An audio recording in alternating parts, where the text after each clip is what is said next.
Мәтіннің тақырыбы және мәтіндегі негізгі ой дегеніміз не? Тақырып мәтінде баяндалатын оқиға мен ойдың түйіні. Мәтіндегі негізгі ой автор айтқысы келген басты пікір. Балалар, 6-шы тапсырманы ауызша орындап көрейік. Менің інім Негеш сияқты көп білгісі келетін, сұрақты көп қоятын бала. Бүгін мені сұрақтың астына алды.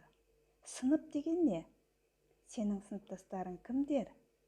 Мектепте сабақ беретін кісіні кім дейді? Мен бірден жауап бере алмай, тосылып қалдым. Сен қалай жауап берер едің? Балалар, оқығандарымыздың мәтін екенін дәлелдеп көрейік. Мәтін кім туралы айтылған? Мәтін інісі туралы айтылған. Бірінші сөйлемде інісінің көп сұрақ қоятыны айтылған. Және екінші сөйлемде сол қандай сұрақтар қойғанын оқимыз. Ең соңында автордың өзінің тосылып қалған және бізге қалай жауап берер едің деген сұрақ қойылғанын білеміз. Демек, бұл мәтін.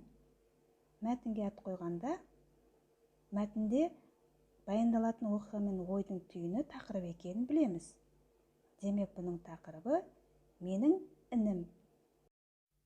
7-ші тапсырманы жазбаша түрде орындаймыз. Берілген сөйлемдердің мәтін құрамайтынын дәлелдеп, мәтін құрайтындарын көшіріп жазамыз.